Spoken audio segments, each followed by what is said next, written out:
What it do, gang? It's your boy two-time Moto TV, and we back with another video, guys. Today we have a 2013 Dodge Charger RT State Trooper Edition,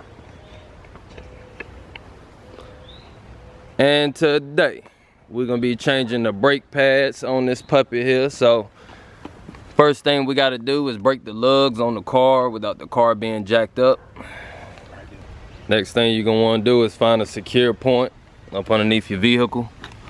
Make sure that you don't put it straight on this piece here, because sometimes this is not a secure point, and then you'll pop this off. As you guys can see that it moves around, so we're going to find a secure spot to put the jack up underneath.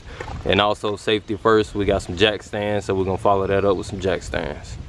All right guys, as I said, safety first. This is what we got. Jack is up underneath the car. If you guys want to know where to jack the car up at, it's actually a difficult spot, but that's the only spot up underneath these RTs that you can jack it up. You do not want to jack it up on this side here, so I got it up underneath the frame.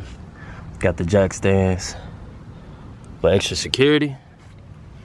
All right, so with the tire and rim off, what you're gonna want to do is grab a 13mm. There are two 13mm bolts in the back of this caliper.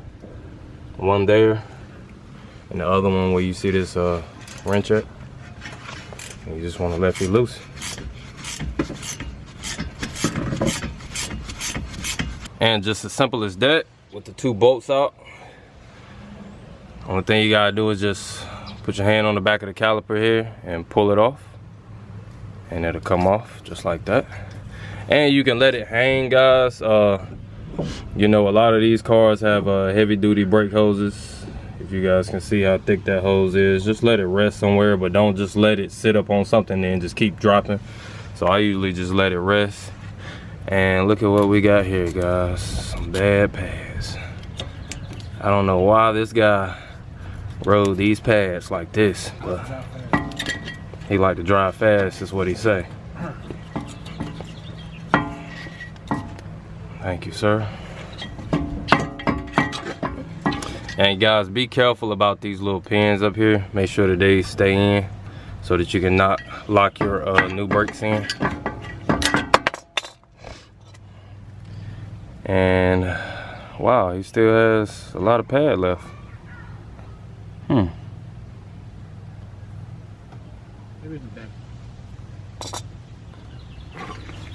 Oh yes, it is the back pad. Yep.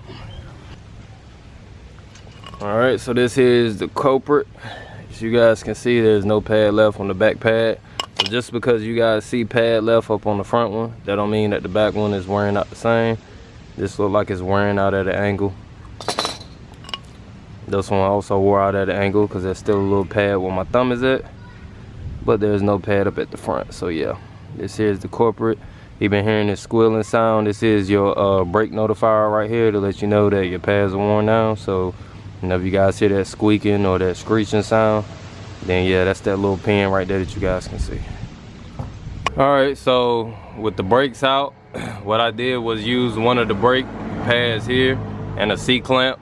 And what you're gonna wanna do, you're just gonna wanna put the C-clamp on the back end of the brake, put the front part of the C-clamp up on the brake pad, and just keep turning to tighten it up so that you can push your pistons in.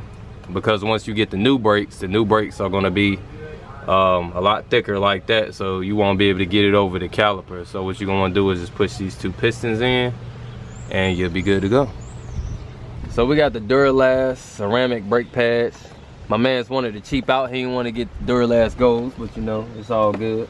So what you're going to want to do is you're going to want to go ahead and start and put your brake pads on here without your caliper. So you just slide it in here. Sometimes they want to give you a little headache, so you just want to start it at the tip there and then try to slide it in, and then boom. You want to do the same thing with the rear.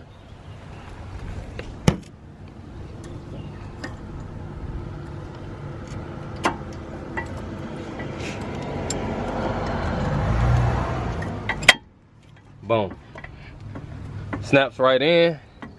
And you're gonna want to take the caliper with the pistons pushed in like so, and you're just gonna want to start it at the bottom, same way that you taking it off is the same way you want to put it back on. Want to get it over the screw holes.